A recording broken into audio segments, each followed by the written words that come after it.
A would-be suicide attacker detonated a pipe bomb strapped to his body in the heart of Manhattan's busiest subway corridor on Monday, sending thousands of terrified commuters fleeing the smoke-choked passageways, and bringing the heart of Midtown to a standstill as hundreds of police officers converged on Times Square and the surrounding streets. But the makeshift weapon failed to fully detonate, and the attacker himself was the only one seriously injured in the blast, which unfolded just before 7:20 a.m.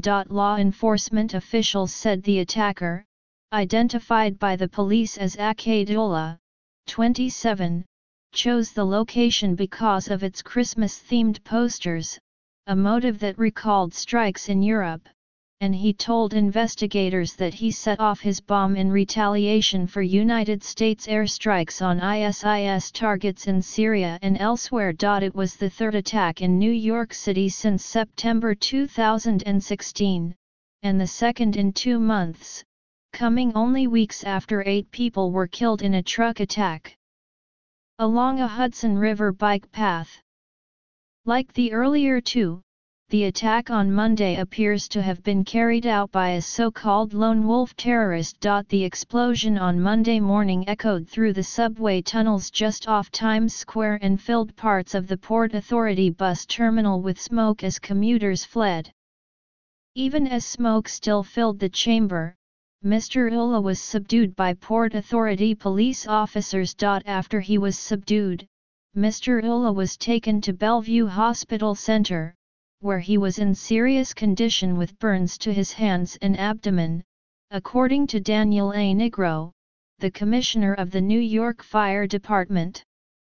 3 other people had minor injuries, he said. An immigrant from Bangladesh, Mr. Ullah came to live in Brooklyn through a visa program available to people who have relatives who are United States citizens. On Monday afternoon, in his first remarks on the attack, President Trump assailed the current immigration system that allows for extended family members, and not just spouses or minor children, to receive green cards. The terrible harm that this flawed system inflicts on America's security and economy has long been clear, Mr. Trump said in a statement.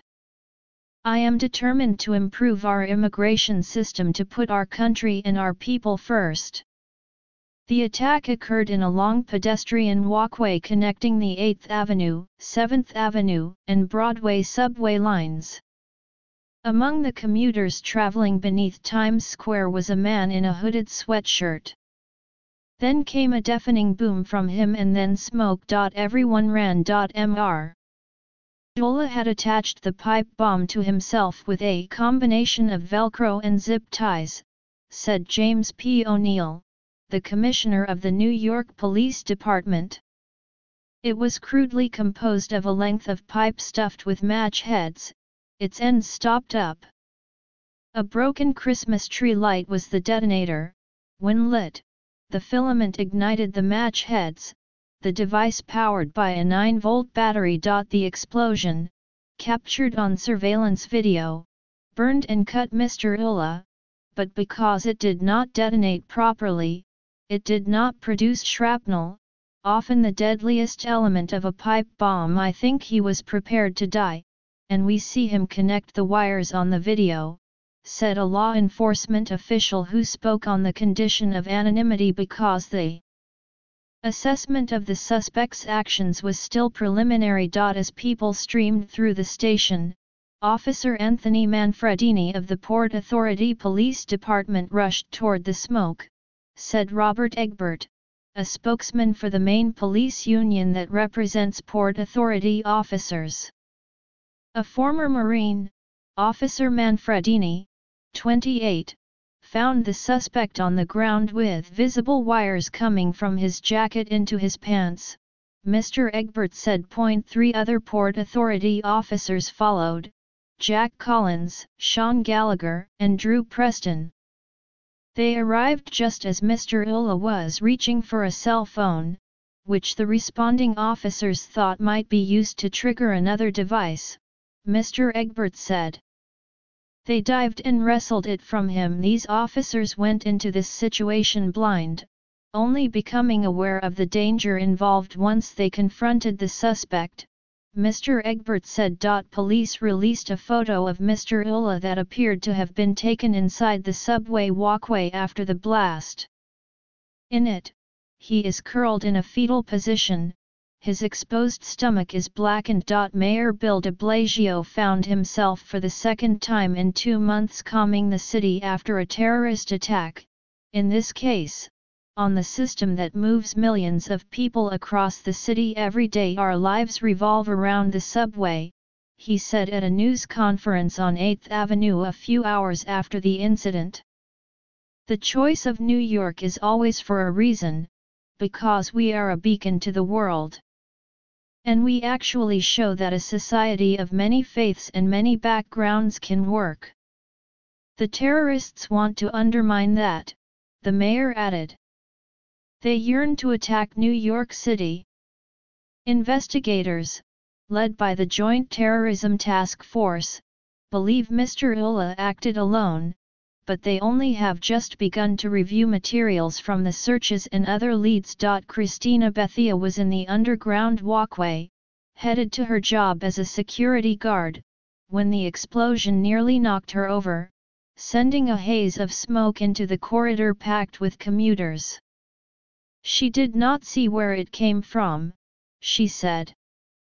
As soon as we heard boom, we began to run, she said. An hour after the attack, she stood outside the bus terminal, calling her mother and father in North Carolina to tell them she was okay. I feel good, Ms. Bethia said. I am alive. All morning, thwarted travelers spilled into the streets of Times Square, towing suitcases in bewildered silence.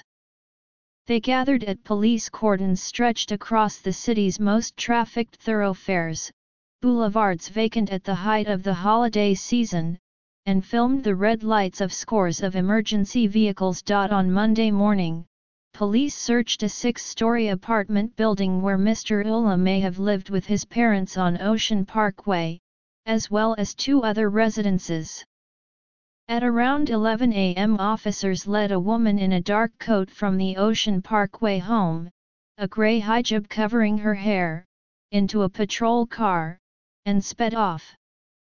The area is home to a few thousand Bangladeshi-born residents, and it represents the heart of their Brooklyn community, with stores and mosques built along Church Avenue. Mr. Ula is a permanent United States resident, according to Tyler Q. Holton, a spokesman for the Department of Homeland Security, having arrived in 2011. The method of attack self-detonation, or the attempt at least introduces something of a new element to a long history of the city as target, a place that has yet somehow avoided the bomb-wearing attackers that are the hallmark of terrorism in places like Israel and Nigeria. Since the attacks on the World Trade Center in 2001, there have been about 26 terrorist plots against the city that officials have identified as being thwarted through intelligence, investigation, and interdiction. John J. Miller, the police department's Commissioner of Intelligence and Counterterrorism, said at a news conference on Monday. But more recently, the string of foiled plots gave way to closer calls. In 2009, law enforcement authorities prevented a cell of people with ties to operatives of Al-Qaeda from carrying out plans to bomb subway trains. A year later, in May 2010, Faisal Shahzad, a Pakistani immigrant, tried to detonate a truck with explosives in Times Square, but his devices did not go off. In September 2016, a crude homemade explosive crafted from a pressure cooker packed with shrapnel was left on 27th Street in Chelsea, exploding but killing no one. Before Monday, the last attack was on Halloween, when a man spurred by Islamic State propaganda drove a rental truck down a bicycle path on Manhattan's West Side, killing 8 people and injuring 12 others. The man, Sayfullo Sepov, was arrested and charged by federal prosecutors. He has pleaded not guilty. While no formal announcement had been made, both federal and local law enforcement officials indicated that Mr. Ulla would be prosecuted in federal court in Manhattan by the Office of the Acting United States Attorney for the Southern District of New York, June H. Kim. But by Monday afternoon, the city was busy forgetting. On 42nd Street, tourists strolled unperturbed, or hurried into the reopened bus depot to catch their rides. Just hours before, John Frank had stood on that street by the Port Authority exit when he felt tremors through the pavement. "That's how strong it was," said Mr. Frank, 54.